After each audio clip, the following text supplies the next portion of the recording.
મળતી માહિતી મુજબ ભરૂચ નજીકના જૂના દવરા ગામનો 4 વર્ષીય તીર્થરાજસિંહ પરમાર છેલ્લા 2-3 દિવસથી બીમાર હતો, જેથી તેના માતા પિતા તેને આરકે કાસ્ટા કોમ્પ્લેક્સમાં આવેલી ચાઇલ્ડ કેર હોસ્પિટલમાં બતાવવા માટે લાવ્યા હતા.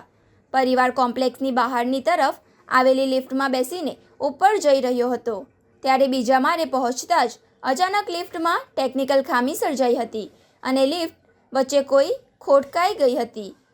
લિફ્ટ અચાનક અટકી જતા પરિવાર ગભરાઈ ગયો હતો અને મદદ માટે બૂમાબૂમ કરી મૂકી હતી.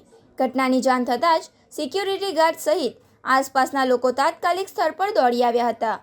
લિફ્ટનો દરવાજો ખોલીને પરિવારને સુકુશળ બહાર કાઢવાનો પ્રયાસ કરવામાં આવી રહ્યો હતો. તે જ સમયે બાળકના પગ નીચે સરકી જતા તે લિફ્ટ અને ફ્લોર વચ્ચેની જગ્યામાં સીધો ગ્રાઉન્ડ ફ્લોર પર પટકાયો હતો. બાળકને તાત્કાલિક સારવાર અર્થે હોસ્પિટલ ખસેડાતા સમગ્ર વિસ્તારમાં અરેરાટી વ્યાપી ગઈ છે. મારું નામ વિનોદ પ્રજાપતિ છે. અહીંયા શોપિંગમાં મારી શોપ છે, દુકાન છે. તો અચાનક બધા બૂમ પાડતા કે છોકરો પડ્યો. તો હું પણ જોવા માટે બહાર આવેલો અહીંયા લિફ્ટની પાસે. તો અમે લોકોએ લિફ્ટ ખોલીને જોઈ તો છોકરો અંદર હતો એ ટાઈમે.